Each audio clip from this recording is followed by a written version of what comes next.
Okay, thank you very much to be here the last day.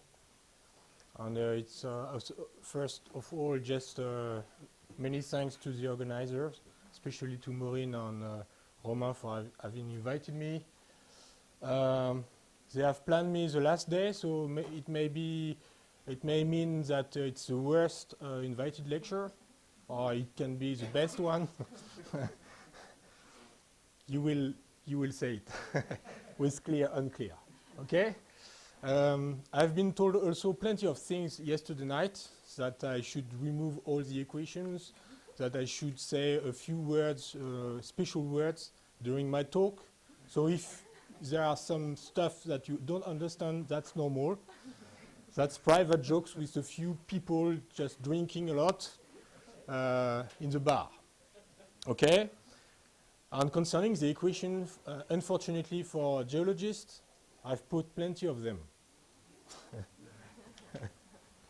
I had not time enough just to remove them. Okay, so in fact, I'm not very. At the very beginning, I was not very interested in recrystallization. That's quite provocative, and it's quite my Sunday hobby. I do that.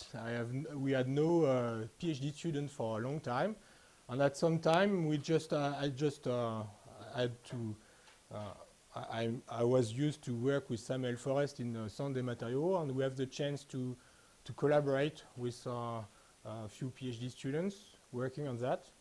That's why I'm just in the business now, and we have the chance to welcome Marie Curie fellowship lady, Anna Ask, who has done all the calculation you will see there. And of course, in fact, I'm just the first in the list, but I've done almost nothing. So I'm just a commercial of the stuff. Okay, so that's everybody's ambitious motivation. You take the pictures. Here I've taken a picture from Tony Rowlett, I like very much, on aluminum, with all you know by heart, so I don't need to describe what you see there. But what we wanted to do is just to understand why it's going like that, like everybody in the room, but using a mesoscale framework. That means that just staying at this scale, including everything. So we were very ambitious. We wanted just nucleation, recrystallization, grain growth, and dynamic recrystallization, not only static. Okay? So we were very ambitious because in fact, we knew nothing about that. And so, just to answer to a question that may come from Mark, because he has started the week saying that if you're not playing with dislocation one by one, then you have no chance to do anything relevant. So it's okay, I say, okay, I don't care about dislocation one by one, so maybe mesoscale is not relevant, so I just put a few hyphens just for you. Maybe mesoscale is relevant because we have pictures just before, so we wanted to at least reproduce them, and with parameters which could be relevant to explain what we see. Because, in fact, I just read this book, and it's a nightmare for me, because it's plenty of cartoons. The cartoons are explaining everything, but if something is different from this cartoon, they give another cartoon. So, I say, okay, the main explanation I like, it's just I take an equation, and then the equation gives the answer. So I was not happy with these cartoons. And of course, we may think, and I think it's the same purpose of what the people from DGMU are doing, is that we can think that triple junctions or the topology of the network is matters, in fact, for the microstructure evolution. So mesoscale could be relevant, okay? Not only dislocation scale. And why phase field? Okay. Just to mimic Mark, mimicking Dave Srolowitz, so it's a cascade of mimics. Sorry, just doing the wrong. Like every fairy tales, all starts with not with crystallography, but with thermodynamics. It's another point of view, of course. For me, crystallography is only descriptive, and thermodynamics a little bit less. Okay, that's just for the people who are very fond of crystallography. The only question on the other point which is good with phase field is that you need to ask this question, which is for me is the worst to be asked. What coarse grain variables are relevant for describing recrystallization? What are okay, everybody speak about dislocation density. Other people speaking about diameter of grains or something like that. So what are the relevant coarse grain variables? Meaning that you don't know what are the details at the atomic scale and dislocation scale, but what we could put in our model. Okay, you can do that. Maybe if you were very, very, very clever. Unfortunately, I'm not very, very, very clever. You can just say, okay, I'll take a dislocation dynamic framework, just dislocation by dislocation, and just trying to do a coarse graining, a real coarse graining, just making some average in time on space. This has been initiated by Groma in 2D, okay?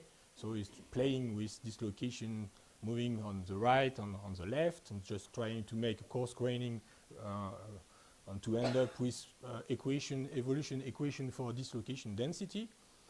And we've tried something of the same spirit, just to show that they were making a mistake in their paper, but which was very important just to make some patterning appearing. But in fact, it's very, very hard if you want to go to 3D with all the connection described by a density theory. So let's be a little bit less ambitious, and let's start simple, and let's see if the basic mandatory features are reproduced. I mean, nucleation, maybe static or dynamic recrystallization and grain growth. Okay, so just an idea, or just in a few slides, what is phase field? It's very easy. You will see. In 2 slides, you will understand everything, and you will change your topics of research, and you will do some phase field. If I'm convincing, sorry. So, in fact, just starting with a basic problem with 2 phases. So, one on another one, which could be your grain on other grains, at least on another grain around it. So you introduce what we call an order parameter, which has many meanings. Sometimes it has a real physical meaning, but here we can say when it is 0, it is 1 grain. When it is 1, it is another grain. And then you build what we call the free energy potential here, which is relevant if you're isothermal at a given volume, which is a relevant thermodynamic potential to work with. And which is only the integral of your whole system of this, what we call double well potential. So this stuff here, where you have a minimum for 1 grain and another minimum for another grain. And in between, it is the interface, okay, which will cost you some energy. And because everybody knows, when I say that, it's nobody, that if you have a field that you want to translate on a grid, discretized grid, then you need a given length for the variation not to be pinned by the grid. So it's a problem, it's a general problem if you want to translate a function on a grid, then you will have some variation depending on the position with respect to the grid. And so if you don't want that and you want your interfaces to move smoothly, not be pinned by the grid, then you had some extra term which penalize sharp gradients. So you see there is a gradient of your field to the square for symmetry reasons. And if you do that, you end up with a profile for the phase field. So 1 grain, another grain with a diffuse interface, okay? And this diffuse interface, so it localizes the interface implicitly, and this diffuse interface is able to move very easily, not pinned by the grid, okay? Of course, you can put some physics inside the parameters there, just to relate them with the length scale, which is associated with the interfacial width, and with the grain boundary energy. Okay? No problem. So it's very easy. And that's my code. It is Davinci code. So of course it's for funny people. If you're not funny, you can't work with it. That's a criterion for sharing the code. That's the only criterion. It's free. But if you're not funny, you don't have it. So what kind of stuff you can do with that? Just my favorite work on diffusive phase transformation in titanium. Here it's an alpha phase, which is HCP into a BCC matrix with plenty of variance, crystallographic variance. And if I'm playing, you see that the alpha variants are taking some particular orientation with respect to the matrix, but it's not a matter of recrystallization, so I don't enter into the detail. It's just commercial. Okay, so of course, people are competing with phase field, say that you have a diffuse interface, so you will run into many problems due to that. But there is a next gen like a mobile phone, that's a 5G phase field.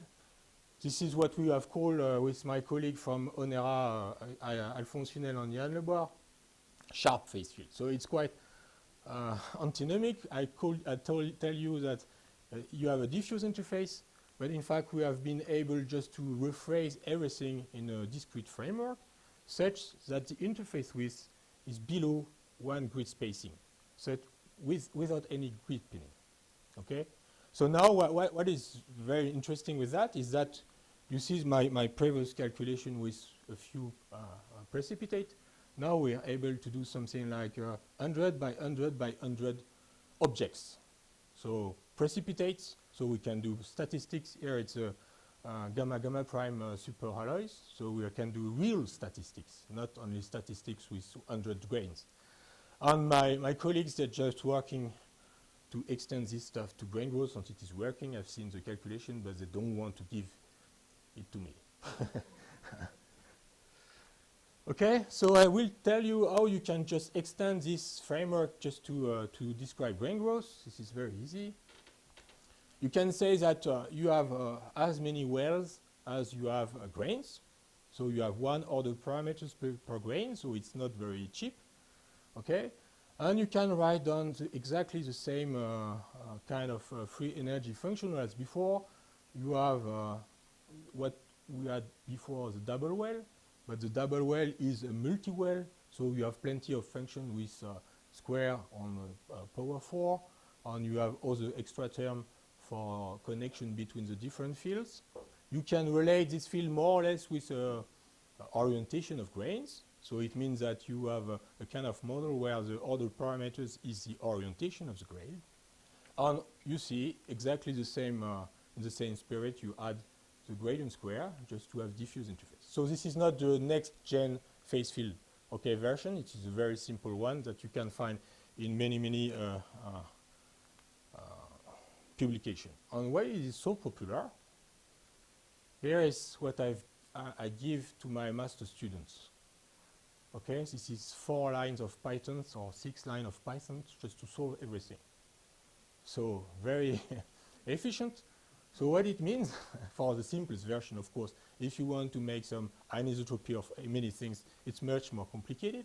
But here you just have to go to Fourier space to calculate some driving force. You just calculate the Fourier transform of your order parameter. And you write down your differential equation in Fourier space, which is a local equation, algebraic equation, so very easy. And you go back to real space. So just make you a small experiment, just like in my lectures. Let's see that it is a very simple Python stuff. He will give you a small with 10 grains. It will plot something at some times, and you will see that it's very easy. It's free, easy, and it may be interesting. Okay, don't care about that. Maybe you can sleep a little bit. So we do that now. clear, unclear. So those who think it is clear up to now, hand up. Okay, thank you very much. I continue. It's just to wait. I have to. I had to work the equation, but not the joke, so I have to improvise. It's record? Yeah, that, unfortunately, I know. But you know, my career is, I don't know. Okay, that's okay. The grain size, we don't care. Just I wanted to show you is that you can describe something very simple with grain growth, starting with Voronoi tessellation, stupid Voronoi tessellation, because I'm not as clever as Romain, and just grain growth, stupid grain growth. Okay, so this is why, mainly why people, wow, with my taxis. This is why people like very much phase field, because it's very easy and you don't have to just to make nightmares about the numerical resolution with plenty of anisotropic meshes. Okay, so now my problem is I don't like this model. It is simple, but I don't like this model just because I told you that you can relate the phase field to an orientation of the grains. So it means that your free energy formulation depends on the orientation. So it means that if I turn the head, the free energy is changing. I don't think it's quite correct. Just try to just try to turn your head, and you will maybe you will earn more money, or the other side, you will lose some money.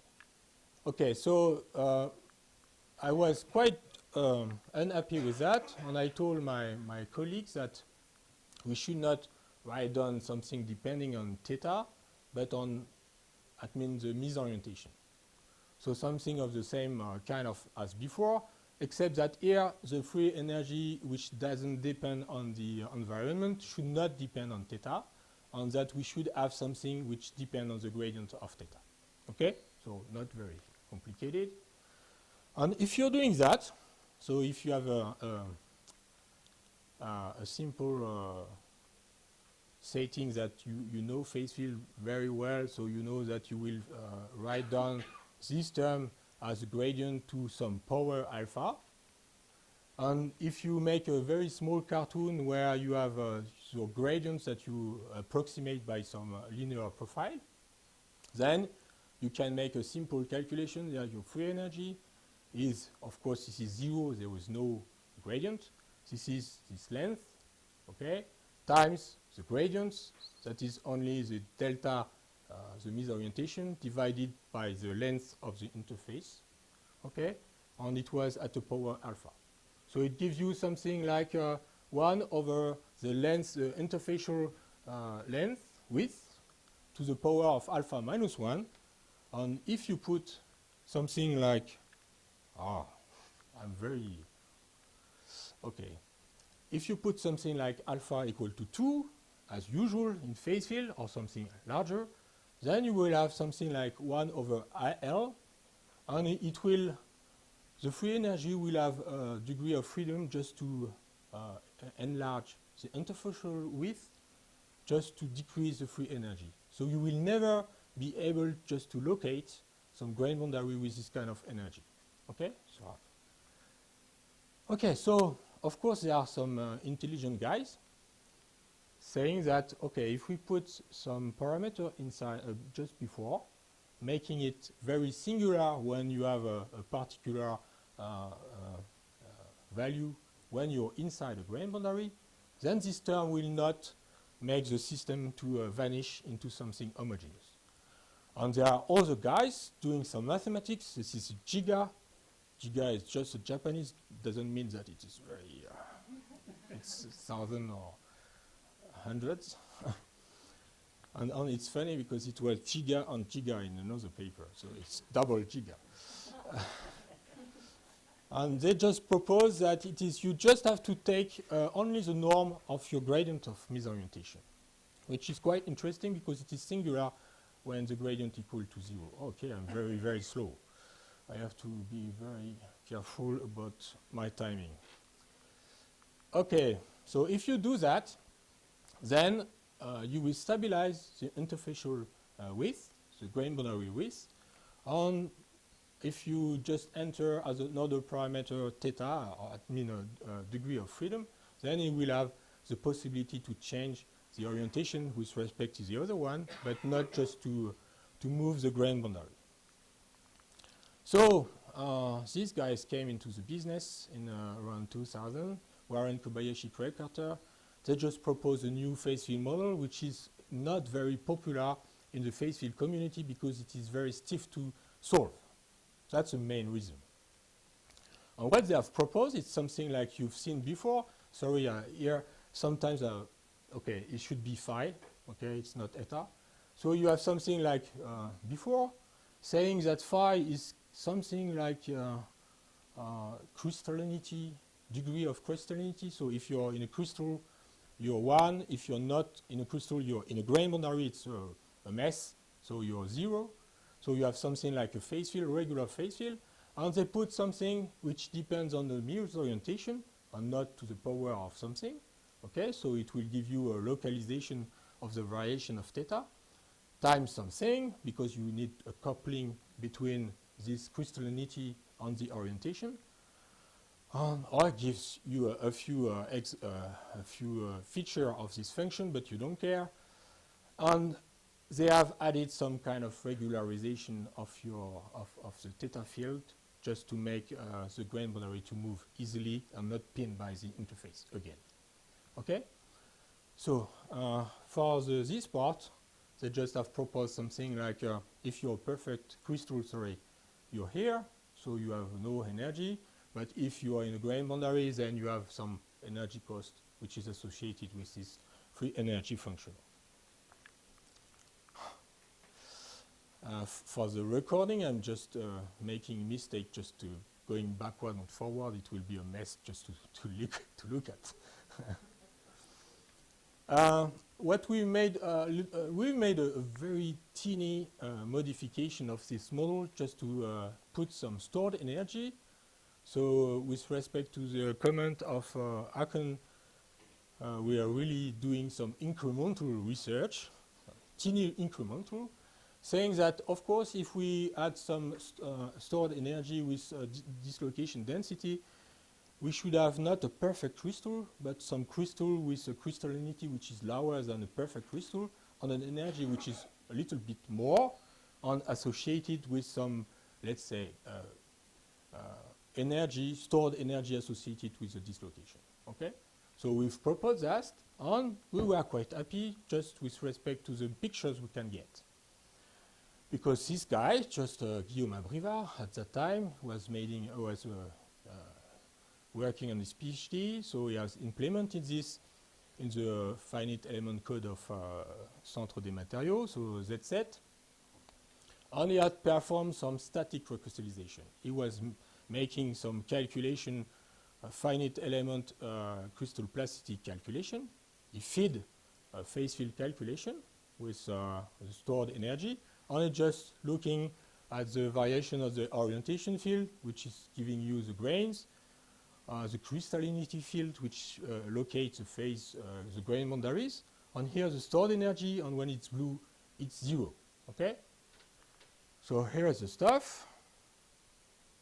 So concerning the colors, it's nice. Okay, I don't like very much green on orange, but okay. But here you have some grain growth, and the grain growth is not due to only curvature, but driven by the stored energy. And you have seen that when a grain boundary sweeps some grains with a huge stored energy, it's becoming blue, meaning that it has erased all the stored energy due to the dislocation. So at that time we were quite happy, but of course we are never happy. In fact, there is an inconsistency between this model and plasticity, because in fact we are working with theta in the phase field frame. It is able just to do what they want, And the crystal plasticity is able to give you also an orientation, and a misorientation inside a grain, just by conventional plasticity. So there is something which is not matching very well between crystal plasticity on these models, and so we would not be able to do dynamic recrystallization if we are not doing something. There is another nasty stuff inside, is that I have never put the evolution equation on the blackboard, on the slides, but like every phase field guys, we are just postulating that there is always a kind of simple law, the simplest law you can propose for an evolution, which is time rate, the rate of variation of your field is proportional to some driving force, and the driving force is just a variation of your total energy with respect to the field. So this is, you can't do much simpler than that, okay? If you're doing some diffusion and you end up with fixed law, it's a kind of linear law you can have. Of course, you have to fulfill the balance law, but this is always very simple. And if you're looking at that, it means that your orientation locally is able to rotate without any care about the neighbors. So it means that there is no connectivity inside. It's like liquid crystal. So it's really a problem. And in fact, the people have seen that in their calculation, some grains were rotating alone. Okay? And the way they have cured the stuff is just saying there is a time scale here. We just have to do something on the time scale such that you will never see any rotation. But this is ugly. And if you do a very long calculation, you will see at the end some rotation anyway. And in some case, even we have seen that there are some rotation in the bad direction, because if you're keeping the number of dislocation on a grain boundary and you're shrinking, then it should rotate to increase misorientation, and in that case, it is decreasing. So this is stupid. Okay? So I'm very, very long, but I mean, at least I hope I'm on this side. Okay? And when there will be the huge wall of equations, maybe I will have to just jump over. So is there any hope just to do something better? Okay, no, maybe. In fact, my colleague, very clever colleague, Samuel Forrest, he's seen the equation and he told me, but this is my PhD thesis. He was working on COSRA during his PhD on strain gradient plasticity, on the link between strain gradient plasticity and COSRA. And he said, oh, I can recognize the balance of momentum of forces in this equation. I was saying nothing about that, but okay, let's try. And he told me this is a COSRA medium. What? So we have to dive into the COSRA. And because we are very, very slow brain, in fact, there are very fast people in the States going very fast, and we had exactly the same idea, but based on the strain gradient plasticity. So just commercial for my competitors. I'm very, it's just to be ethic. Okay, so this is a wall. Okay, so if you're here, and I'm here. Okay.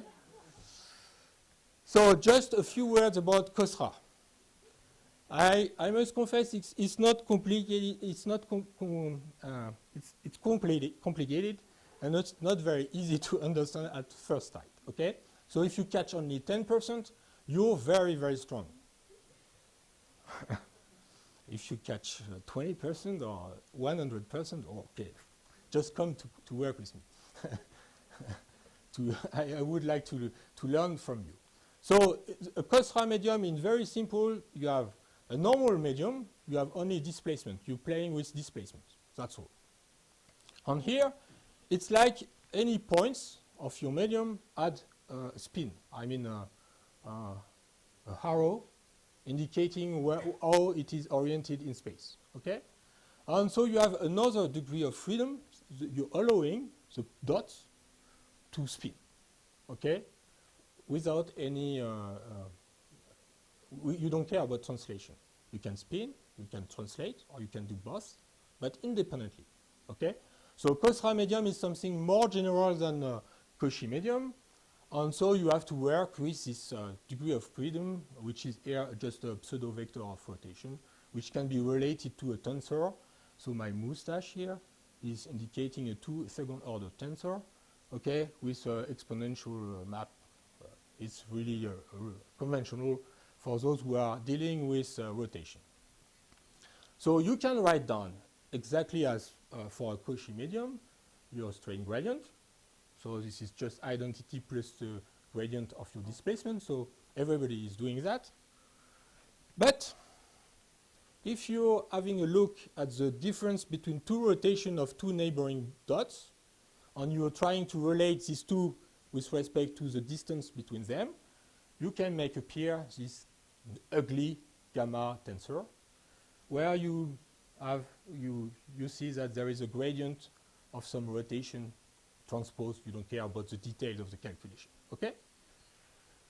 So if you're doing the math, you can see that normally if you put this quantity into an energy, then your energy should not depend on what we call Euclidean transformation. So either translation or both, okay? Rigid body motion, okay? But if you put that, due to your new degree of freedom, you will lose this, what we call objectivity of the law. And so what these very, very clever guys, Ehringen, have worked on is just to propose Khosra deformation measure, which are quantity, which are objective. It means that they are the real one to work with just to build an energetic framework. So you have to pull back on an intermediate framework where your Khosra triad, indicating the spin of your molecule or your dot, is exactly the same as before. Okay, so it's an intermediate scale, which is very intermediate framework, which is very complicated to imagine. Okay, and because you need some plasticity, you can do some multiplicative split for the conventional part, and you can do exactly the same for the Khosra measure. Okay, if you understand not this stuff, it's normal. It's not so obvious. So just torsion. Okay. If you don't like finite strain framework, it's okay. It's quite. I mean, I've just started with the finite strain because I think we understand much more this pull back, push, pull back, push forward, etc. But if you want to do some calculation very easily, then you have to linearize everything, and you will end up with what we call the Khosra deformation, which makes appear the gradient of the displacement, and it is not symmetric. Like in small strain framework, limit of a good strain gradient, normal strain. And you add something which is due to the pullback to the intermediate configuration, making it appear the spin of your triad at each point. And what you make appear, also this hashtag gamma, is what we call the Vryness tensor, which is associated with the gradient of this spin. Okay, so it can be related at some point to the rotation of your lattice. But here there is, I didn't say that the lattice on the triad directors are the same. Okay, so you can make a calculation very easily to decompose everything. That the strain. The rate of variation of the Khosra strain is okay. Just I think I will speed up.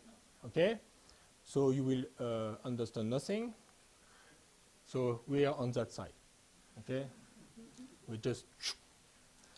And what my point here, what I wanted to say is that if we want to make the triad, Khosra triad, to comply with the lattice, then we have to impose a relationship between the rotation of the lattice, which is given you by the spin tensor, elastic spin tensor, and the rotation of your triad, Khosra triad. And if you do that, then you impose that the elastic part of your skew strain, Khosra strain, is equal to 0. Okay. And for those who like very much Nye tensor, GND, and etc., you can make a connection between the kappa here, the gradient of the spin tensor, with the GND tensor. Okay? So if you want to, okay, it was just kinematics. So it was 10 minutes of kinematics. And you need to make the things evolve. So it's very conventional in mechanics. You just have defined your degree of freedom. You have your displacement, your spin, Khosra spin, and you have the phase field, okay, because I want a phase field model. You just write down your principle of virtual power, which gives you the balance equations. Okay, you end up with normal mechanical equilibrium, except that here the stress tensor is not symmetric. It's not Cauchy stress tensor. It can be non-symmetric. And here you have a balance of momentum of forces, where you have the skew part of the stress tensor balanced with what we call the coupled stress, the divergence of a coupled stress. So here is what Samuel has recognized in the phase field equation I've shown you before. And you need extra equation for the phase field here, which is written in the form of microforce, but we don't care. It's just okay. It's a matter just to make everything consistent and to solve them in the same way. If you're writing down the dissipation, meaning that it should be always positive, you just end up that with the fact that the power of the internal forces is greater than the variation of your free energy, okay? And you end up with constitutive law, and you don't care because I want just to show you that you need the free energy functional with respect to all these ugly terms, and you recognize the KWC model here, and here instead of the gradient of the theta you see the curvature tensor and the curvature square, and you have extra term due to the fact that we have coupled with the Khosra model. We have the usual elastic energy on a coupling term with the Khosra just to make the Khosra directors could comply with the rotation of the lattice. And we recognize the KWC model with the lattice curvature instead of the gradient of theta. And if you want to couple with some stored energy, it's exactly as what we've done previously with Appolaire. Okay, so the plasticity is not very interesting except this line. So what is below, I don't care. So this is just a figurine which is called the skew king. So okay, that's why it's just Q. So the Khosra plastic strain is just a regular crystal plasticity plus a term which is very special and which is playing only inside the grain boundary, because in the grain boundary we are not saying that it's exactly the same as crystal plasticity. And what we play with is we take the skew part of the stress tensor, which is not existing in a regular version of mechanics, playing a role just to rotate and change the reference frame to transform a grain into another one. So it's a very important term, a very new term, a novel term, as say Oken. Okay, crystal plasticity, we don't care. It's boring. Okay, hardening, restoration. Okay, and then conclusion of all this part. So that's you. Okay, no, just stopped him. We have this new equation for crystal plasticity plus a term into the grain boundary. Okay, so here is the original model from KWC guys. We have a phase field equation which is exactly the same, very similar to this one, except that we have a term which is associated with the stored dislocation density, and we have our coupled stress balance, which is exactly the same as the equation of the guys making the rotation evolve, the orientation evolve, except that they have a viscous law here, and we have a perfect balance here. Okay, so we won't have any spurious rotation in every direction of our grains.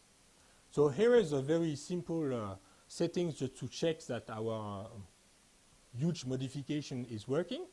We're taking a grain inside a matrix, and we just setting what we call the Cosra modulus, which is making a match between the lattice rotation on the Cosra triad directors. And here it's a weak coupling, so the grain will be able just to rotate himself. And here we just have put a huge constraint on the Cosra field. And you see that here, yeah, it's very fast because I'm very late. The grain are disappear by rotating at the same time as shrinking, and here it has remained at the same orientation as before, okay, and just shrinking by just capillarity. So you can do exactly the same boring test case where you just can have just check that you have triple junction with good angles, so we do that. And you can check that we can get good angles for different grain boundary energy, etc., etc. It's boring, but it is necessary. Okay? So the kinks. So if you know this group, you're very old.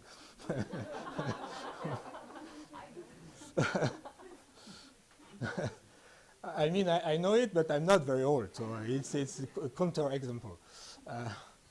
Well, so kinks, why kinks? Okay, the idea is just, okay, let's play with the model just to see if we are able to do some recrystallization. And we know that we'd like to promote, in fact, a very big difference between grains in terms of plasticity. So for that, we have only do a simple shear test on your box here, about 5% because we are on a small strain setting. So we are not claiming that we have solved the whole problem with all the rotations. And what we call moderate temperature because we have some parameters and we have calibrated them such that it's compliant with some, let's say, something like 150 degrees on copper. Okay? Of course, you can just throw me some tomatoes because the parameters we have to do a lot of stuff just to make them consistent. But just we have made plenty of careful tests that we are not completely off the physics. And what is not very physical is that we have just only one active slip system. But this is very interesting for people from geology. For metallurgists, we don't care. But in fact, it is much more interesting to have one active slip system. I will show you. And here it is, the slip system is vertical, okay, almost, okay, because the grains are just with different orientation and not big beam orientation, okay. So here is the orientation. Here is the phase field, so where you are locating the grain boundary, the crystallinity. So sorry, there are some. I had problems this night just to fix my problem with the pictures which are becoming white. So don't bother about that. What you see is that you have an evolution. So just making the kinks are very fast. Okay, just again. So you see that the boundary are moving. It's allowed by the phase field modeling. Okay. You have also. You see that you have a kind of orientation of some misorientation, okay, which are in fact kink bands, because everybody knows that kink bands are developing perpendicular to the slip direction when there are not a lot slip available. Okay, so it's quite conventional in your materials, but for metallurgists, for example, in zirconium, they don't see any kink bands, even if it's hexagonal. And what you can see here is just a little bit more clear with the gradient of theta. Okay, so it's just the same information. The accumulated plastic slip, so there will be plenty of white regions just to my nightmare with the conversion of figures, that's all. It's not the calculation, it's pictures.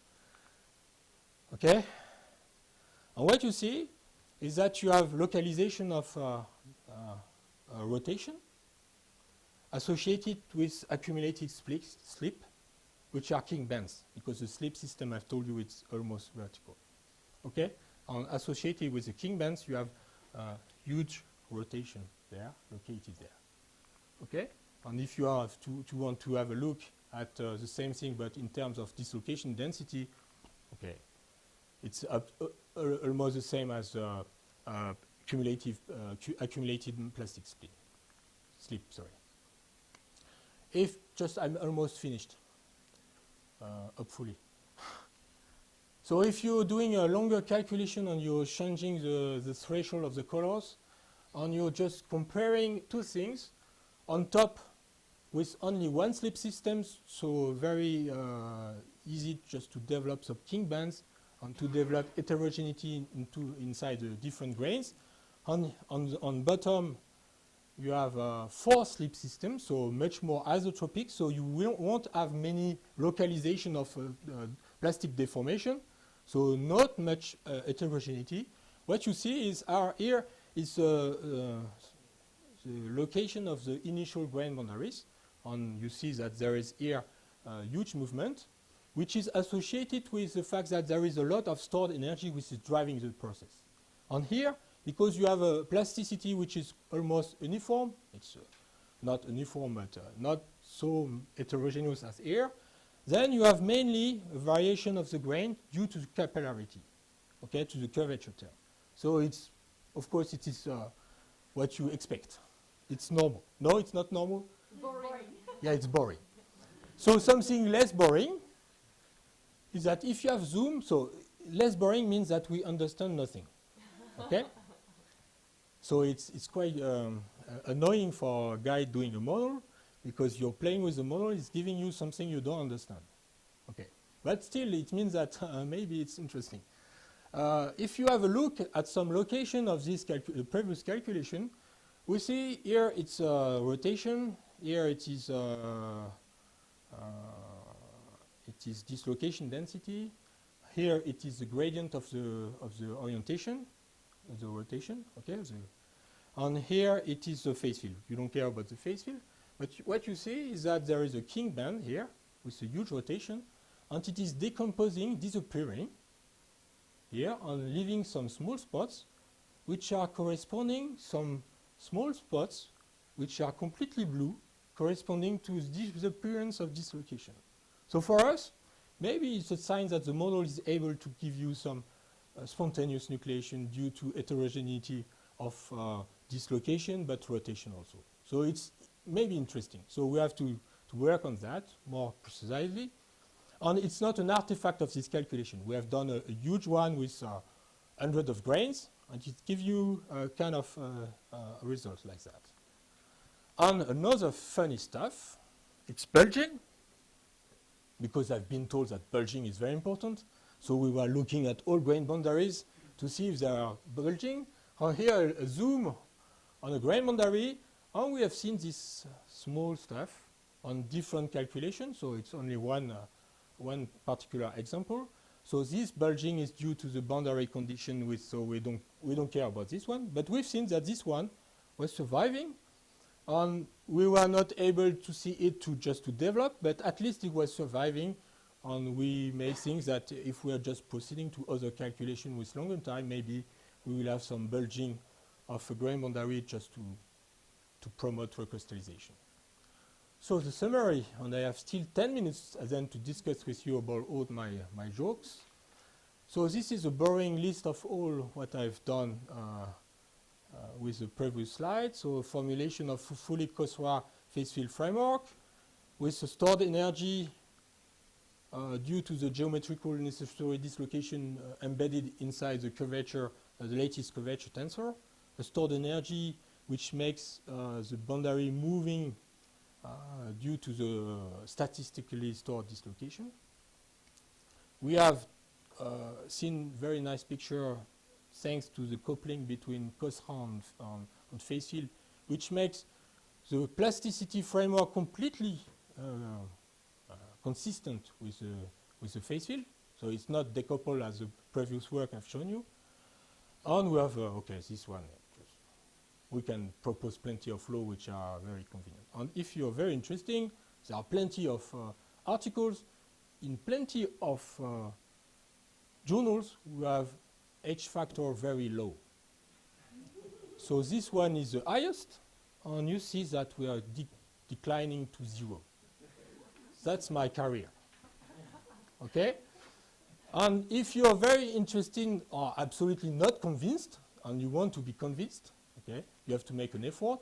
There is another very nice school, apart this one, which will be held in the south of Alps, in a small village. And in fact, it is September 2020, and in fact, you're alone with the teachers during 15 days. And at the middle of the 15 days, you have to climb a hill, quite high. And so you're so tired that at the end you know everything about face hill because you just say, okay, you were right. Okay, thank you very much.